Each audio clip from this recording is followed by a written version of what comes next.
तो इस वीडियो में हम RH iso immunization in pregnancy discuss करने वाले हैं। तो RH एंटीजन क्या होता है वो देखने वाले हैं, ठीक है। तो RH सिस्टम लैंसीना ने 1940 में दिया था। रीसेस ब्लड ग्रुप एंटीजन 5 होते हैं, capital C small c, capital E small d और कैपिटल D। तो ये RH जो D होता है ये सबसे ज़्यादा इम्यूनोजेनिक होता है, ठीक है। ये क्रोमोसोम 1 पे लोकेटेड होता है। एंड जिसको D एंटीजन जिसमें नहीं होता वो RH नेगेटिव है, ठीक है। लुइस और कैल दूसरे साइंटिस्ट हैं जिन्होंने इसमें कुछ रोल प्ले किया 38 डे आफ्टर कंसेप्शन। तो कंसेप्शन के 38 डे के बाद हमें पता चलता है ब्लड ग्रुप।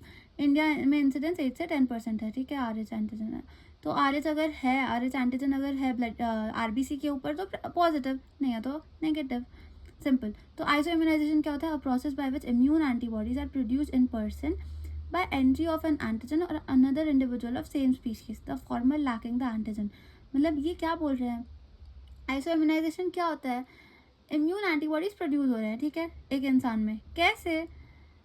दूसरे इंडिविजुअल के से एंटीजन आ रहा है और इसके अंदर एंटीबॉडीज प्रोड्यूस हो रहा है, ठीक है। तो और इसके जो जिसमें एंटीबॉडी प्रोड्यूस हो रहा है उसमें पहले से एंटीजन नहीं है, किसी और सोर्स से एंटीजन आ रहा है, ठीक है। तो RH iso immunisation is a major cause of haemolytic disease of fetal and newborn, ठीक है। तो ये बहुत इंपॉर्टेंट है कि ये हीमोलाइटिक डिजीज ऑफ फीटल और न्यूबॉर्न में है, ठीक है। Next, what is the pathogenesis? तो जब जो RH नेगेटिव मदर होती है carrying RH positive fetus, there is entry of fetus RH positive RBC into maternal circulation and development of RH antibodies by mother, ठीक है। तो क्या हो रहा है? पहले तो मदर कौन है? RH नेगेटिव है, ठीक है, पर पॉजिटिव RH पॉजिटिव फीटस है, ठीक है। तो अब क्या हो रहा है?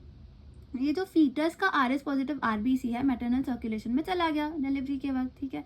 तो अब क्या हो रहा है? मदर में भी RH एंटीबॉडी डेवलप हो रहा है, ठीक है, जिसकी वजह से feto maternal haemorrhage. Okay okay, next, first pregnancy sensitising pregnancy, ठीक है। तो ज़्यादातर जो ये क्या बोलते हैं फीटो मैटरनल हेमरेज होता है ना, ये डिलीवरी के वक्त होता है। क्यों? Because there is a weak IgM response and does not cross placenta. तो first baby is not affected क्योंकि उतना ज़्यादा इम्यून रेस्पॉन्स नहीं आ रहा है, ठीक है। तो उतने सिवियर नहीं है आइसो इम्यूनाइजेशन के effects. Next, subsequent pregnancy sensitise pregnancy, okay. तो अब सेंसिटाइज हो गया मदर का बॉडी, तो अब RH पॉजिटिव फीटर्स होता है ना, तो FMH होगा, ठीक है। एमनेस्टिक IgG रेस्पॉन्स होगा throughout life, that is fetal cell haemolysis, okay. तो अब क्या हो रहा है? क्या क्या देखने को मिलेगा? Congenital anaemia of newborn, hydrops fetalis, fetal hyperbilirubinemia, icterus gravis neonatorum. Icterus gravis neonatorum मतलब जॉन्डिस देखने को मिलेगा, हाइड्रोप्स फीटालिस और अनीमिया देखने को मिलेगा। Outcome versions with every pregnancy.